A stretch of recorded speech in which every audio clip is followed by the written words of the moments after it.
Hello दोस्तों, नमस्कार। मैं हूं प्रेम प्रकाश। तो जीएस विद प्रेम के इस यूट्यूब चैनल में आप सभी का जो स्वागत है। आज है 5 फरवरी। तो चलिए आज के एक नए करंट अफेयर में आप सभी का स्वागत है। तो चलिए हम जैसा कि आप लोग जानते हैं कि हम लोग यहाँ माइंड मैप के माध्यम से करंट अफेयर का जो है वो क्लास कर रहे हैं। उसमें हम आपको कैसे नोट बनाना है करंट अफेयर की और किस फॉर्मेट में आपको लिखना है, किस फॉर्मेट में आपको नोट्स बनाने हैं अपने करंट अफेयर के, वो भी यहाँ पे हम आपको दिखा रहे हैं और आपको बता रहे हैं इसी अपने नोट्स के माध्यम से। तो आप लोग हमारे इस करंट अफेयर के यूट्यूब चैनल से आप लोग जुड़ जाइए और ज़्यादा से ज़्यादा लोगों को शेयर कीजिए, क्योंकि यहाँ पर आपको तमाम इंपॉर्टेंट करंट अफेयर भी डिस्कस किए जाते हैं। साथ ही माइंड मैप के माध्यम से कैसे उसे याद रखना है, किस तरह आपको नोट्स बनाना है, ये भी आपको यहाँ पर बताया जा रहा है। तो चलिए देर न करते हुए शुरुआत करेंगे आज के पहले सवाल से। तो पहला सवाल है कि विश्व कैंसर दिवस कब मनाया जाता है। जी हाँ, तो विश्व कैंसर दिवस जो है 4 फरवरी को मनाया जाता है। इसकी थीम की बात करें तो यूनाइटेड बाय यूनिक। जी हाँ, यूनाइटेड बाय यूनिक जो कि इसकी थीम है। इसकी स्थापना की बात करें तो 2000 में अंतर्राष्ट्रीय कैंसर नियंत्रण संघ द्वारा इसकी स्थापना की गई थी। और राष्ट्रीय कैंसर दिवस की बात करें तो 7 नवंबर को राष्ट्रीय कैंसर दिवस मनाया जाता है। तो इसे भी आप लोग याद रखेंगे। अगला क्वेश्चन देखेंगे आज का, दूसरा क्वेश्चन देखेंगे। जी हाँ, आज का दूसरा क्वेश्चन है कि भारत का पहला ग्रीन यूरिया संयंत्र जो कि स्वदेशी रूप से कहाँ स्थापित हो रहा है। जी हाँ, भारत का पहला ग्रीन यूरिया संयंत्र स्वदेशी रूप से कहाँ स्थापित हो रहा है, तो यह आंध्र प्रदेश के पुदिया डाका में। जी हाँ, आंध्र प्रदेश के पुदिया डाका में। और यह पहला स्वदेशी ग्रीन यूरिया संयंत्र है जो कि ग्रीन हाइड्रोजन से संबंधित है। इसे एनटीपीसी ग्रीन एनर्जी लिमिटेड और सागो के सहयोग से संचालित किया जा रहा है और यह नवीकरणीय हाइड्रोजन और ग्रीन अमोनिया से संचालित हो रहा है। और प्रतिवर्ष 8 से 10 टन प्रतिवर्ष उत्पादन इसका लक्ष्य रहेगा। जी हाँ, प्रतिवर्ष जो है 8 से 10 प्रतिवर्ष जो है इसका उत्पादन का लक्ष्य रहेगा। तो इसे आप लोग याद रखेंगे। तो ये भारत का पहला ग्रीन यूरिया संयंत्र है। जी हाँ, जो कि स्वदेशी रूप से आंध्र प्रदेश के पुदिया ढाका में बनाया जा रहा है। अगला हम लोग देखेंगे यहाँ पर तीसरा क्वेश्चन। आज का तीसरा क्वेश्चन हम लोग देखेंगे कि मणिपुर के नए मुख्यमंत्री कौन बनेंगे। जी हाँ, जैसा कि आप लोग जानते हैं कि मणिपुर में पिछले कुछ सालों से आंतरिक कलह और वहाँ पर जनजातीय विद्रोह अशांति की वजह से वहाँ राष्ट्रपति का शासन लगा हुआ था और अब फिलहाल यहाँ पर नए मुख्यमंत्री का चयन कर लिया गया। तो यहाँ पर मणिपुर के नए मुख्यमंत्री कौन बनेंगे, तो ये बीजेपी के युमनाम, जी हाँ, युमनाम खेमचंद सिंह बनेंगे। जी हाँ, युमनाम खेमचंद सिंह बनेंगे जो कि सिंगजा मेई, जी हाँ, सिंगजा एई विधानसभा से 2 बार के विधायक रहे हैं। जी हाँ, यह स्पीकर भी रह चुके हैं। इससे पहले जो मुख्यमंत्री थे बीरेन सिंह जी थे। जी हाँ, इससे पहले जो मुख्यमंत्री थे बीरेन सिंह थे। और आंतरिक विरोध के चलते फरवरी 2025 में मणिपुर में राष्ट्रपति शासन लगाया गया था और अब तक सबसे ज़्यादा बार, लगभग 12 बार वहाँ पर राष्ट्रपति शासन लग चुका है। 13 फरवरी 2026 को राष्ट्रपति शासन खत्म हो रहा है। जी हाँ, 13 फरवरी 2026 को राष्ट्रपति शासन खत्म हो रहा है और अब बीजेपी के युमनाम खेमचंद जी को वहाँ का नया मुख्यमंत्री बनाया जा रहा है। तो इसे भी आप लोग याद रखेंगे। अगला हम लोग देखेंगे, अगला सवाल आज का चौथा सवाल देखेंगे। स्वच्छता पखवाड़ा 2025 में साल का सबसे स्वच्छ पोर्ट कौन बना। जी हाँ, साल का सबसे स्वच्छ पोर्ट कौन बना, तो ये पारादीप पोर्ट उड़ीसा। जी हाँ, पारादीप पोर्ट उड़ीसा बना है जो दिल्ली में आयोजित किया गया और केंद्रीय मंत्री सर्बानंद सोनोवाल के द्वारा यह दिया गया। जन भागीदारी के साथ इस पोर्ट ने स्कूलों, मंदिरों, समुद्र तटों आदि जगहों पर व्यापक स्वच्छता अभियान चलाया है। जी हाँ, और इस पोर्ट ने एक पेड़ माँ के नाम के तहत 40,000 पौधे भी लगाए हैं। मानव श्रृंखला अभियान भी चलाया है। 1 दिन 1 घंटा 1 साथ का अभियान भी इस पोर्ट ने चलाया है। तो इन सब चीज़ों की वजह से इसे सबसे स्वच्छ पोर्ट का दर्जा दिया गया है। जी हाँ, पारादीप पोर्ट उड़ीसा को। तो इसे आप लोग याद रखेंगे। तो यहाँ हम लोगों ने चौथा क्वेश्चन भी देख लिया। अब हम लोग चलेंगे अगले क्वेश्चन पर। जी हाँ, अगला क्वेश्चन देखेंगे, 5वां क्वेश्चन आज का। यहाँ पर ये 5 फरवरी होगा, इसे आप लोग देख लीजिएगा। तो 5वां क्वेश्चन हमारा होगा कि बिंग्स इंडिया 2026 वैश्विक नागर विमानन सम्मेलन कहाँ आयोजित हुआ। जी हाँ, बिंग्स इंडिया 2026 वैश्विक नागर सम्मेलन कहाँ आयोजित हुआ, तो यह हैदराबाद में आयोजित हुआ। जी हाँ, 18 से 31 जनवरी तक हैदराबाद में आयोजित हुआ और एशिया का सबसे बड़ा नागर विमानन सम्मेलन है ये। थीम की बात करें तो Indian aviation paving the future. जी हाँ, paving the future, Indian aviation paving the future, तो ये इसकी थीम रही है। तो इसे भी आप लोग याद रखेंगे। तो बिंग्स इंडिया 2026 वैश्विक नागर सम्मेलन कहाँ आयोजित हुआ, तो हैदराबाद तेलंगाना में आयोजित हुआ 28 से 30 जनवरी तक और एशिया का सबसे बड़ा नागर विमानन सम्मेलन था। थीम की बात करें तो Indian aviation and paving the future है, जिसे आप लोग याद रखेंगे।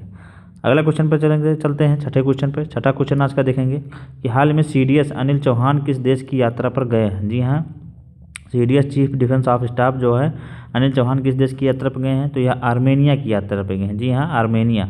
भारत के राजदूत जो है नीलाक्षी साहा हैं, भारत और आर्मेनिया के बीच सुरक्षा सहयोग को मजबूत करने के इरादे से वहाँ पर गए हैं। और अभी 18 जनवरी 2026 को पिनाका रॉकेट प्रणाली की पहली खेप आर्मेनिया को भेजी गई है। बहुत इंपॉर्टेंट, इसे आप लोग ज़रूर देख लीजिएगा, ये हमारे एग्जाम में पूछा जा सकता है।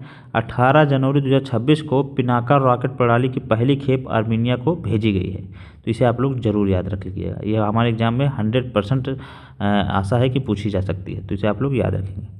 भारत के राजदूत की बात करें वहाँ पर, जी हाँ, आर्मेनिया में भारत के जो राजदूत हैं नीलाक्षी साहा जी हैं, इसे अभी आप लोग याद रखेंगे। अब चलते हैं हम लोग प्रमुख कुछ वन लाइनर्स हैं उनके बारे में देखेंगे। तो आप लोग हमारे जीएस विद प्रेम इस यूट्यूब चैनल को आप लोग सब्सक्राइब कर लीजिए इस तरह के नोट्स, हैंड रिटन नोट्स पाने के लिए। और आपको यहाँ पर करंट के नोट किस तरह बनाने हैं, किस फॉर्मेट में, और यहाँ पर हम इसी 10 से 15 मिनट की क्लास के माध्यम से आपको सभी करंट अफेयर और इम्पोर्टेंट नोट्स किस टाइप में आपको करंट का नोट बनाना है वो सब कवर कर देते हैं। तो आप लोग हमारे इस GS with Prem YouTube channel को सब्सक्राइब कर लीजिए। इसी चैनल पर आपको 6 से 12 तक की NCERT MCQ plus UP special का MCQ और स्टैटिक जीके के तमाम वीडियो आपको यहाँ पर उपलब्ध हो रहे हैं। तो आप हमारे इस चैनल से जुड़ के अपने तैयारियों के लाभ ले सकते हैं। तो आप लोग हमारे चैनल को सब्सक्राइब करें और ज़्यादा से ज़्यादा लोगों तक शेयर करें। और हमारे टेलीग्राम चैनल जो है जीएस विद प्रेम, उसको भी आप लोग ज्वाइन करके वहाँ पर तमाम ऐसे फैक्ट अपलोड कराए जाते हैं जो आपके तैयारी के लिए बहुत महत्वपूर्ण होते हैं। तो चलिए प्रमुख ऑनलाइनर्स की बात करें तो पहला सवाल है कि एशियन राइफल पिस्टल चैंपियनशिप 2027 की मेज़बानी कौन करेगा? तो यह भारत करेगा। जी हाँ, एशियन राइफल पिस्टल चैंपियनशिप 2027 की मेज़बानी कौन करेगा? तो यह भारत करेगा। 1 से 10 दिसंबर 2027 नई दिल्ली में। जी हाँ, 1 से 10 दिसंबर 2027 नई दिल्ली में आयोजित होगा एशियन राइफल पिस्टल चैंपियनशिप 2027। अगला देखेंगे हम लोग, हाल ही में किसने सॉलिड फ्यूल डक्टेड रैमजेट, जी हाँ, सॉलिड फ्यूल डक्टेड रैमजेट तकनीकी का सफल परीक्षण किया है? जी हाँ, तो यह DRDO ने किया, जो कि उड़ीसा चांदीपुर में लंबी दूरी की वायु से वायु मिसाइलों के विकास में मदद करेगा। तो इसे DRDO ने भी विकसित किया है, जो कि उड़ीसा और चांदीपुर में लंबी दूरी की वायु से वायु मिसाइलों को विकसित करने में मदद करता है। अगला देखेंगे, किस देश ने राष्ट्रपति पैट्रिक हार्मोनी, जी हाँ, पैट्रिक हार्मिनी भारत की यात्रा पर है? जी हाँ, किस देश के राष्ट्रपति पैट्रिक हार्मिनी भारत की यात्रा पर हैं? तो ये सेशल्स के हैं। जी हाँ, सेशल्स के राष्ट्रपति पैट्रिक हार्मिनी जो कि भारत यात्रा पर हैं, 5 से 10 फरवरी तक वो भारत की यात्रा पर रहेंगे। और राजनयिक संबंधों की 50वीं वर्षगांठ पर वह भारत की यात्रा पर आ रहे हैं। इसे आप लोग याद रखेंगे। सेशल्स के राष्ट्रपति पैट्रिक हार्मिनी भारत की यात्रा पर हैं, 5 से 10 फरवरी तक वो भारत की यात्रा पर रहेंगे। और भारत और सेशल्स के राजनयिक संबंधों के 50 वर्ष पूरे होने की वर्षगांठ के उपलक्ष्य पर वह भारत में आ रहे हैं। अगला हम लोग देखेंगे, जी हाँ, अगला सवाल देखेंगे, प्रोजेक्ट वाल्ट। जी हाँ, प्रोजेक्ट वाल्ट जो है किसने शुरू किया? तो यह USA के राष्ट्रपति डोनाल्ड ट्रंप ने। जी हाँ, डोनाल्ड ट्रंप ने प्रोजेक्ट वाल्ट शुरू किया है। और इसमें US एक्सपोर्ट इम्पोर्ट बैंक से $10 बिलियन की प्रारंभिक फंडिंग के साथ 2 बिलियन के निजी पूंजी को मिलाया जाएगा। तो इस तरह हम लोगों ने यहाँ देख लिया। यहाँ पर कि US एक्सपोर्ट इम्पोर्ट और से $10 बिलियन के प्रारंभिक फंडिंग के साथ $2 बिलियन की निजी पूंजी को मिलाया जाएगा। तो यहाँ पर हम लोगों ने प्रोजेक्ट वाल्ट किससे संबंधित है? तो डोनाल्ड ट्रंप USA से। अगला हम लोग देखेंगे, अगला सवाल है कि क्लाइमेट चेंज के अध्ययन के लिए हाल ही में किसे क्रेफोर्ड पुरस्कार से सम्मानित किया गया है? नहीं है, क्रेफोर्ड पुरस्कार से सम्मानित किया गया है। तो ये वीरभद्रन रामनाथन को, जी हाँ, वीरभद्रन रामनाथन को सम्मानित किया गया है क्रेफोर्ड पुरस्कार से क्लाइमेट चेंज के लिए। दुनिया के पहले प्राइवेट स्पेस स्टेशन बनाने वाला हेवन 1 को किस देश में विकसित किया जा रहा है? तो ये अमेरिका में। जी हाँ, अमेरिका में विकसित किया जा रहा है। दुनिया के पहले प्राइवेट स्पेस स्टेशन बनाने वाला हेवन 1 को किस देश में विकसित किया जा रहा है? तो ये अमेरिका में विकसित किया जा रहा है। इसे आप लोग याद रखेंगे। अगला हम देखेंगे, पंचायत एडवांसमेंट इंडेक्स PAI 2.0 में पहला स्थान किसे दिया गया है? तो ये त्रिपुरा को दिया गया है। जी हाँ, त्रिपुरा को दिया गया। इसे आप लोग याद रखेंगे। अगला देखेंगे, भारत में पहली बार हाइड्रोजन से चलने वाली बसों को किस शहर में शुरू किया जाएगा? तो कोचीन में सिटी का। जी हाँ, कोचीन में इसे शुरू किया जाएगा। इसे आप लोग याद रखेंगे। तो इस तरह हमारे आज के करंट अफेयर क्वेश्चन था। आप लोगों को कैसा लगा, क्लास कैसी लगी, आप लोग ज़रूर बताएं। और हमारी इस GS विद प्रेम के यूट्यूब चैनल को आप लोग शेयर करें, ज़्यादा से ज़्यादा लोगों तक इसे पहुँचाएँ। और यहाँ पर आपको माइंड मैप के माध्यम से करंट अफेयर की क्लास कराई जा रही है, जिसमें हैंड रिटन नोट्स आपको डायरेक्ट दिया जा रहा है। तो ऐसी क्लास आपको पूरे यूट्यूब पे नहीं मिल सकती है। आप लोग यहाँ से हमारी इस क्लास से जुड़ के आप करंट के नोट्स को किस तरह बनाना है, कैसे आप उन्हें बड़े से छोटे में लिखेंगे, किस तरह उन्हें लिखा है, ये भी आप यहाँ पे देख सकते हैं। और कुछ जो इम्पोर्टेंट करंट अफेयर होते हैं वहीं अपने यहाँ पर डिस्कस किया जाता है, जो आपके एग्जाम के लिए इम्पोर्टेंट होते हैं। तो आप इस तरह हमारे इस चैनल से जुड़ के आप करंट की नोट्स अपने अच्छे तरीके से बना सकते हैं। और इस चैनल पे आपको 6 से 12 तक एनसीईआरटी एमसीक्यू, साथ ही साथ यूपी स्पेशल के प्रैक्टिस टेस्ट सेट और जीएस जीके की जो थ्योरी सेगमेंट के वो भी यहाँ पर कराए जाते हैं। साथ ही साथ स्टैटिक जीके के जैसे कि शिखर सम्मेलन, आपको तमाम ऑपरेशंस और इंडेक्स आदि जैसे क्लासें भी यहाँ पर जल्दी अपलोड की जाएंगी। तो आप लोग हमारे इस चैनल से बने रहिए और ज़्यादा से ज़्यादा लोगों को शेयर करें। हमारे इसकी पीडीएफ के लिए आप हमारे टेलीग्राम चैनल पे भी जाके वहाँ से जुड़ सकते हैं। वहाँ से आप पीडीएफ और तमाम प्रकार के फैक्ट वहाँ पर उपलब्ध कराए जाते हैं जो आपके एग्जाम के लिए इंपॉर्टेंट होते हैं। तो चलिए फिर हम लोग मिलेंगे एक नई वीडियो में एक नए कंटेंट के साथ। तब तक पढ़ते रहिए, स्वस्थ रहिए आप लोग।